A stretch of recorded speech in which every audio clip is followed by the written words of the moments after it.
Hello, everyone, and welcome to the Bovine Podcast. And have I got a story for you? We're diving deep into the journey of one of dairy's most fascinating contrarians, David Dyment. You know, sometimes the most interesting stories in our industry aren't about those who followed the established path, but those who questioned it at every turn. When a 7-year-old David Dyment found himself face down in the dirt during his first time showing, nobody could have predicted he'd become one of our industry's most influential innovators. But that's exactly what happened.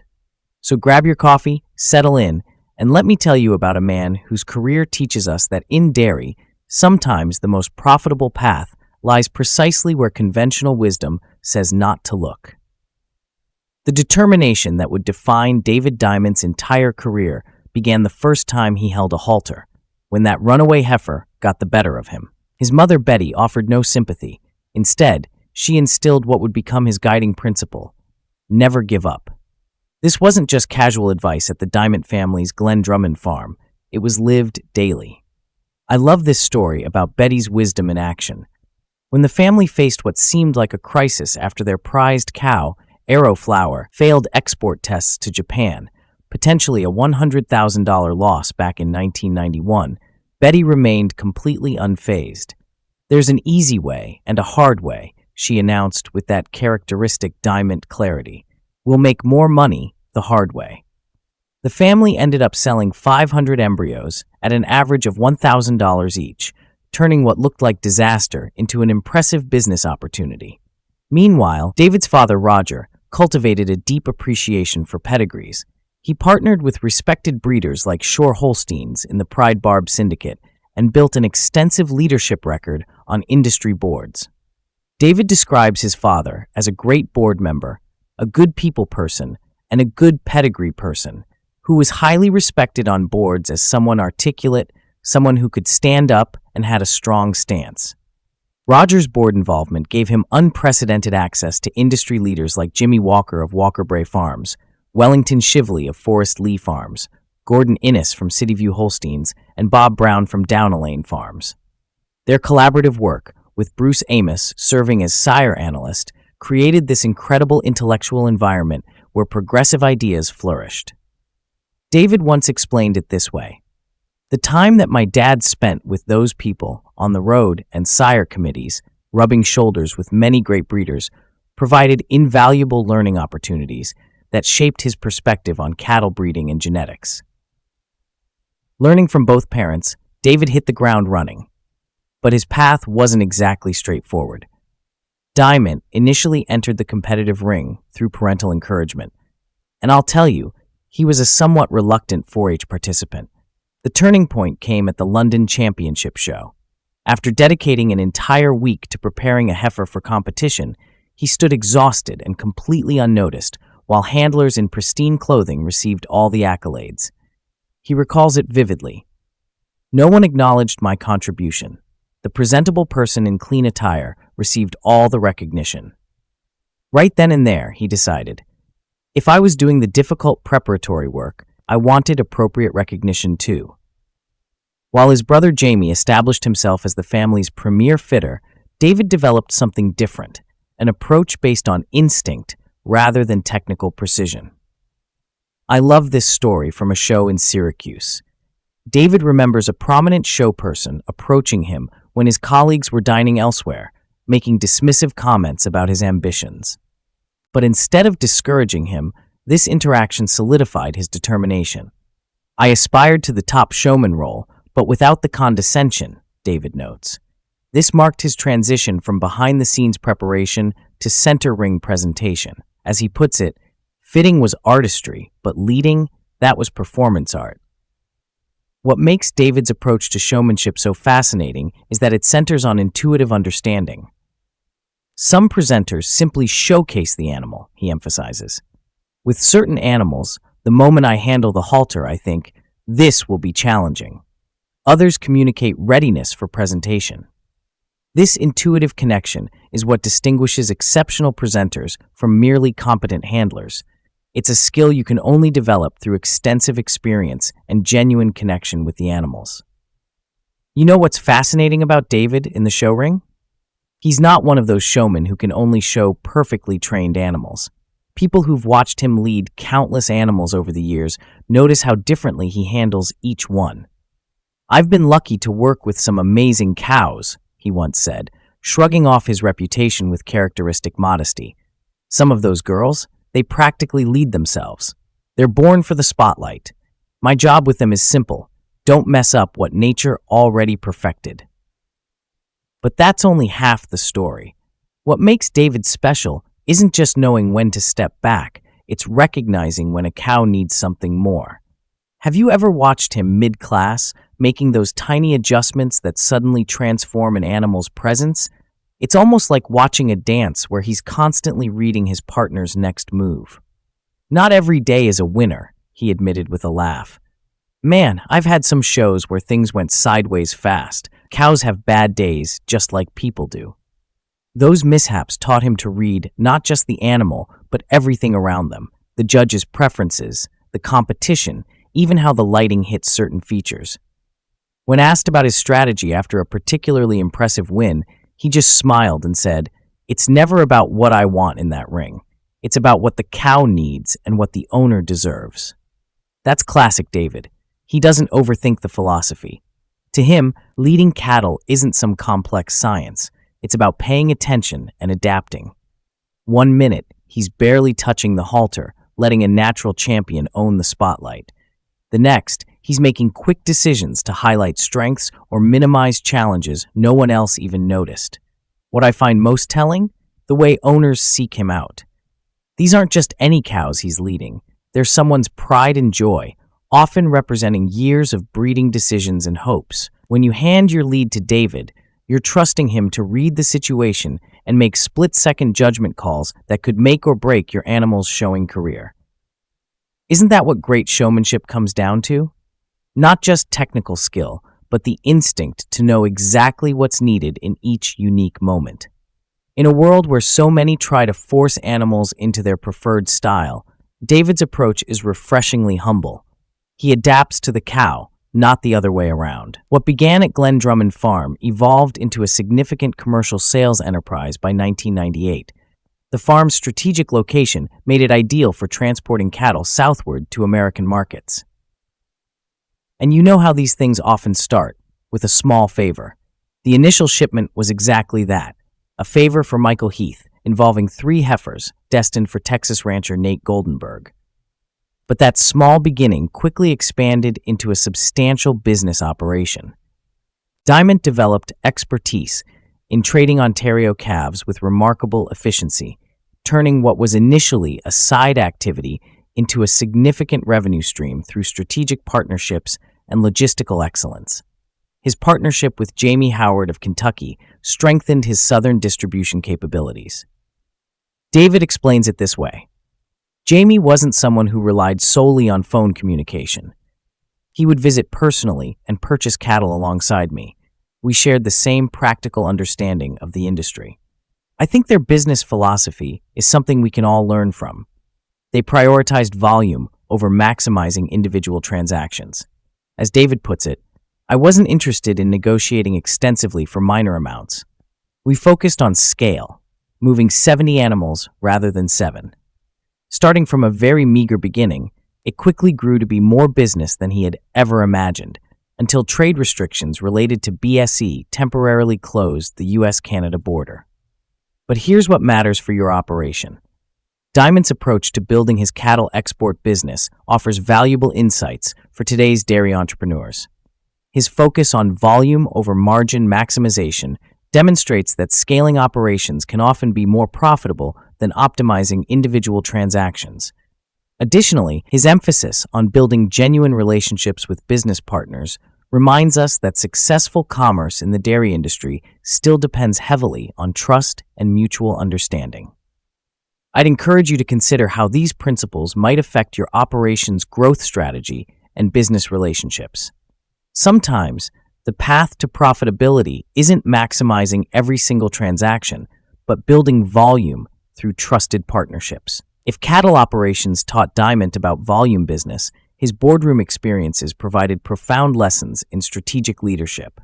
At just 30 years old, he joined Wobe's board, a relative newcomer surrounded by industry veterans like Howard Cornwell and Jim Jenkins. Howard managed a 100-cow operation when that represented significant scale, Dyment remembers. He didn't dismiss my input. He provided mentorship. During Ontario's artificial insemination cooperative consolidation discussions, Jenkins offered this perspective: "You're not considering all dimensions of the situation." Dyment absorbed these insights, which would shape his future decision-making approaches. The creation of Gencor emerged from challenging circumstances. After Eastern breeders declined a 3-co-op unification proposal, Dyment and 3 colleagues processed their disappointment over refreshments. During this informal gathering, inspiration emerged. "Let's take a different approach," someone suggested. "We'll begin by merging UBI and Wobe's administrative functions." This practical compromise led to Gencor's establishment, which was conceived through necessity, determination, and collaborative problem-solving. Of course, significant challenges followed. From the beginning, David encountered resistance on Cemex's board. When a determined administrator from Quebec attempted to control Cemex's leadership direction, Dyment maintained his position. "That's unacceptable," he insisted, recruiting Harvey Wood, a banking professional willing to implement necessary operational efficiencies. Harvey wasn't appointed to maintain the status quo. He was there to implement essential changes. When staff and distributors expressed concerns about restructuring, Dyment responded directly: "Your continued employment exists because we implemented necessary changes." Next was his position as chair of the Cemex Genetics Advisory Board, providing valuable insight and lessons. Throughout these transitions, Dyment maintained his core philosophy: "Transformation is my greatest achievement." From his early days traveling to purchase fresh cows to his later work analyzing performance metrics, he continuously reinvented his approach, each calculated adjustment building on previous experience. For your operation, Dyment's boardroom experiences demonstrate the importance of strategic thinking when facing industry consolidation. For today's dairy professionals, his willingness to pursue unconventional solutions offers valuable lessons in navigating complex organizational changes while maintaining focus on farmer interests. When facing resistance to necessary change, remember that sometimes the most beneficial solutions emerge from unexpected sources and informal discussions, provided you remain open to new approaches. Rather than pursuing retirement and leisure activities, as many might have done, David Dyment established AG3 Genetics with a clear purpose and vision. The concept materialized during the Oxford County Show in 2018, where Dyment evaluated McCutcheon's Summer, a cow valued at $100,000. "I contacted Jeff Stevens," he recounts, and inquired about her udder's ability to compete at Madison. Upon receiving confirmation, Dyment promptly contacted potential partners Michael Heath and Sebastian Dion with a straightforward proposition: "We're not marketing reproductive material. We're offering genetic legacy." AG3's foundation embodied a challenge to conventional approaches.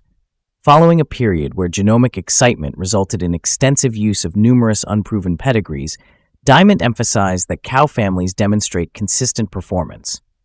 His guiding principle, consistency over unpredictability, crystallized during an evening discussion with Heath. They invested in heifers like the mother of late night, heifers in genetics that were not on any AI executive's radar. As David puts it, "Genomics without performance verification is speculation compounded by more speculation." His breeding philosophy developed into a comprehensive approach, offering bulls from cow families, demonstrating reliability and functional purpose. Of course, AG3's emergence encountered an industry that was sometimes resistant to innovation. Dyment's initial efforts to work directly with farmers rather than exclusively through distributors created some resistance, but he remained committed to innovation. He launched AG3 CA with a streamlined business model offering genetics online, selective distribution partnerships, and minimal sales personnel to maintain operational efficiency. I love this recent advice from Kathleen O'Keefe, content manager at Cosmopolitan. She told him, "You're like the Wizard of Oz, operating behind these outstanding cows and bulls. Either increase your visibility or accept diminishing recognition." After consideration, Dyment agreed and is now taking a more prominent public role in the industry, which he has helped shape from behind the scenes for decades. One of David Dyment's formative mentors was Hardy Shore, widely regarded as among the most talented individuals in dairy industry history. The renowned auctioneer turned mentor significantly influenced Dyment's development. "Hardy treated me as a colleague when I was still in 4-H, Dyment remembers. Shore could have maintained professional distance when circumstances required him to collaborate with Dyment for a Colombian buyer. Instead, he generously shared his expertise with the younger Dyment and demonstrated his mastery of the profession. Albert Cormier provided another influential relationship. Cormier was an innovative breeder-marketer who invested in American genetics. "He taught me to consider bloodlines others might overlook," David says. Cormier demonstrated marketing excellence, and Dyment learned from him to embrace calculated risks and innovative thinking when making breeding decisions that might contradict the status quo. Dyment mentions that all of his business journeys and connections forged helped present him with opportunities to have been part of ownership groups of animals such as Apple, Chastity, Planet Silk, Summer, and Caught Your Eye, and also to have been a co-breeder of bulls like Absolute, Avalanche, Gold Chip, Simpatico, Bullseye, Eye Candy, and Caught Up. Genetic Futures was a recipient operation IVF facility, another venture that further expanded his business horizons in Wisconsin with 2 partners. From startup to development and eventual sale, it helped fund one of the best investments of his life, a lakeside retreat in Muskoka. At 62, this lakeside cottage in Muskoka that he fully enjoys with his wife and business partner of 40-plus years, Joanne, serves as a second residence and a strategic planning center. Dyment notes that without the strong support from Joanne in the background, he would not have been able to travel as extensively as he did to further their business and pursue his goals. Between reviewing AG3's performance data and enjoying quality time with his granddaughter, daughters, and partners, Dyment isn't yet focused on defining his legacy. Regarding AG3 Genetics, he describes it as just one phase of the journey, suggesting future ventures may lie ahead still. The joys of grandparenthood have added a new perspective to his professional intensity without diminishing his drive to continue innovating within the industry. When you strip away the show ring victories, boardroom battles, and genetic innovations, what remains of David Dyment's remarkable journey through the dairy industry is something far more valuable, a masterclass in strategic transformation. In an industry often resistant to change, Dyment didn't just participate. He consistently rewrote the rules of engagement. His career spans every critical facet of the modern dairy business, mastering show ring presentation, orchestrating multi-million-dollar industry consolidations, pioneering international cattle marketing, and challenging genomic orthodoxy with AG3 Genetics. What makes Dyment's contributions exceptional isn't just their breadth and interconnectedness. Each reinvention built upon previous experiences. Show ring intuition informed boardroom negotiations, commercial trading insights shaped breeding decisions, and industry politics provided the foundation for entrepreneurial ventures. While others specialized in isolated corners of the industry, Dyment's mastery of its entire ecosystem allowed him to identify opportunities invisible to those with narrower perspectives. "Transformation is my greatest achievement," Dyment states with characteristic directness, but this understates the case. His true legacy is demonstrating that the dairy industry rewards not those who follow established practices, but those bold enough to challenge them at precisely the right moment. When everyone chased the same genomic profiles, he bet on proven cow families. When AI companies prioritized total merit index rankings over function, he focused on productive longevity, aka cows with a purpose. When boardroom debates stalled progress, he created alternative paths forward. As our dairy landscape continues evolving, Dyment's career offers a roadmap not just for what to achieve, but how to think. His willingness to abandon comfortable certainties for calculated risks, to navigate both spotlight and shadow with equal effectiveness, and to continuously reinvent himself stands as his most valuable lesson. Long after specific bulls, boardroom decisions, and show ring victories fade from memory, his fundamental approach, the courage to see industry truths as merely temporary consensus, will continue inspiring those who understand that in dairy breeding, yesterday's revolutionary idea becomes tomorrow's conventional wisdom. The greatest compliment to Dyment's impact isn't found in championship banners or genetic evaluations, but in the quiet revolution his thinking has sparked across the industry. In boardrooms, breeding programs, and show preparations throughout North America, his influence lives on, not just in what farmers do, but in how they think about what's possible. Perhaps more than any individual achievement, that is what transforms an accomplished career into an enduring legacy. Before we wrap up today's episode, let me share 5 key takeaways from David Dyment's remarkable journey. First, challenge conventional wisdom. Dyment's success came from questioning established practices and finding opportunities in areas others overlooked, demonstrating that innovation often requires going against industry trends. Second, value consistency over hype.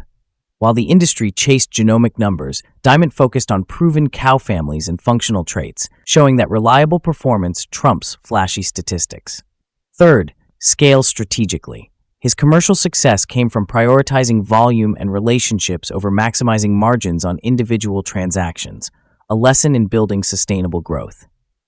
Fourth, master intuitive understanding.